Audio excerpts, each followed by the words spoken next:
He thought he was saving her soul, but she ended up saving his congregation. What happened when Pastor David invited a former stripper to lead his youth group will restore your faith in second chances. Pastor David Mitchell had been leading Cornerstone Baptist Church for 12 years, and by all accounts, he was exactly what a small-town pastor should be. At 45, he was tall and distinguished, with graying temples that gave him an air of wisdom and authority.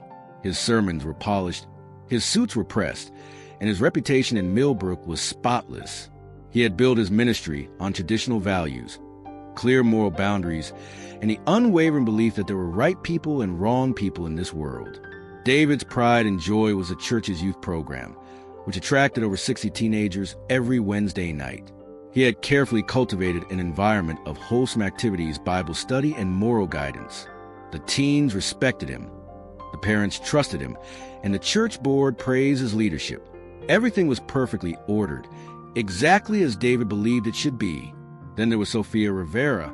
At 28, she had spent the last decade working as an exotic dancer at clubs in the nearby city, sending money home to support her younger siblings after their parents died in a car accident. Sophia was beautiful in a way that turned heads.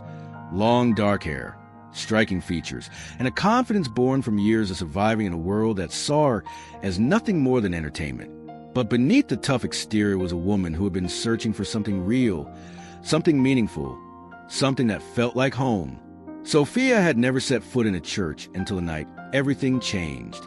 She had been walking past Cornerstone Baptist during Wednesday evening service, but pulled up against the rain when she heard the sound of teenagers laughing inside.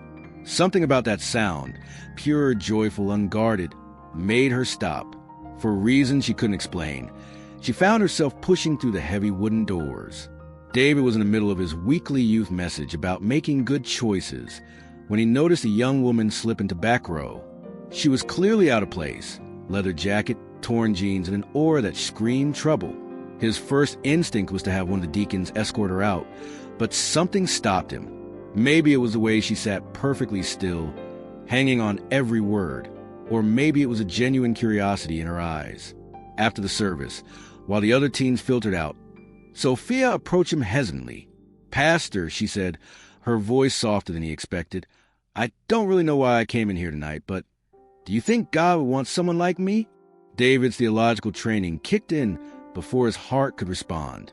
"God loves everyone," he said automatically, "but we all have to choose to walk away from sin." The conversation that followed was awkward and stilted, full of David's carefully rehearsed talking points about redemption and Sophia's defensive responses about judgment and hypocrisy. But something sparked between them, not attraction but recognition. They were both searching for authenticity in a world full of performance. Over the next few weeks, Sophia kept showing up to Wednesday night services. She sat in the back, said little, but listened intently. David found himself crafting his messages with her in mind, wondering what someone from her background needed to hear. The other youth group members began to notice her too, whispering among themselves about the mysterious woman who appeared every week like clockwork. The challenge came from an unexpected source, David's own pride. During a church board meeting, Deacon Williams raised concerns about that woman attending youth group. "Pastor," he said, "we know what she does for a living. What kind of message does it send to our children?" Instead of defending Sophia, David found himself making a rash pronouncement that would change everything. "I'll prove that our ministry can transform anyone. Give me 3 months, and I'll show you that even someone like her can become a model Christian." David threw himself into what he privately called Project Sophia with the same methodical approach he used for sermon preparation. He began inviting her to coffee after Wednesday services, armed with Bible verses and moral lessons designed to guide her toward what he considered a proper life. He introduced her to the right people in the congregation, suggested she find a respectable job, and even offered to help her buy clothes that were more appropriate for church. Sophia, hungry for acceptance and belonging, tried to become what David wanted her to be. She quit dancing and took a job at a local diner for a fraction of her previous income. She bought modest clothes that made her feel invisible and uncomfortable. She attended every church function, volunteered for every committee, and studied Bible verses late into the night, trying to speak David's language. But the more Sophia tried to fit David's mold, the more the teenagers began to gravitate toward her instead of him. During youth group discussions, they found themselves asking Sophia questions instead of David. She had a way of talking about real struggles, addiction, family problems, financial stress, identity issues that resonated with their teenage hearts in ways David's polished sermons never had. 17-year-old Marcus, whose parents were getting divorced, found comfort in Sophia's honest admission that she understood what it felt like when your world fell apart. 15-year-old Emma, struggling with body image issues, was amazed by Sophia's frank discussions about self-worth that went beyond the usual "God loves you" platitudes. The kids began staying after official youth group ended, clustering around Sophia in the church parking lot, hungry for more of her authentic wisdom.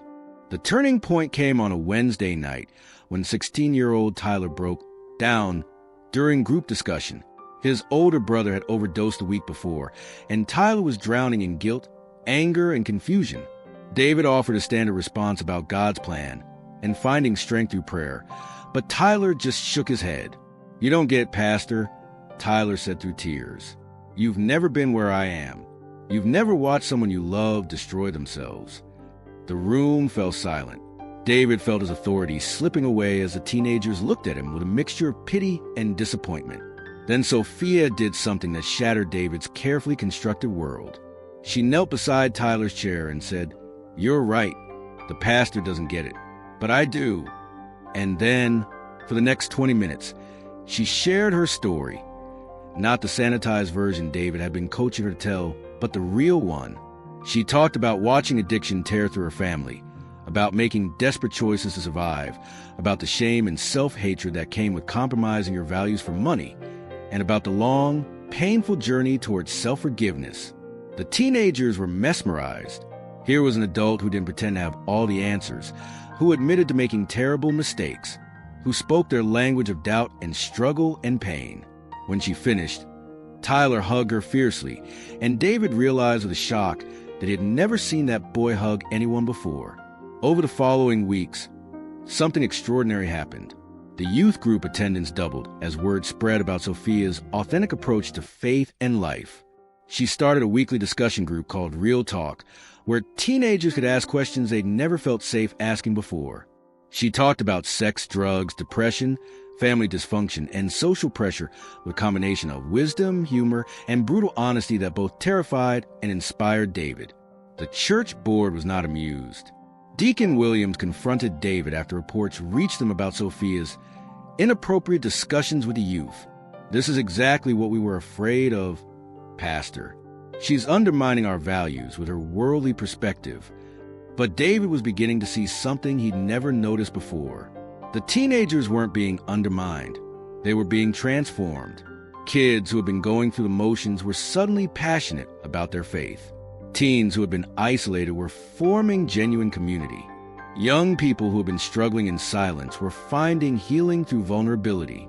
The crisis came to a head when the church board called an emergency meeting and demanded that David choose: remove Sophia from all youth activities or face potential removal as pastor. Standing in that boardroom, David felt the weight of his reputation, his career, and his carefully constructed image pressing down on him. David's response surprised everyone, including himself. "I invited Sophia here to prove that we could change her," he said slowly. "But she's the one who changed us. She's shown our young people what genuine faith looks like, messy, imperfect, but real. If that's not what we want in this church, then maybe I'm not the right pastor for you." The board voted. David lost.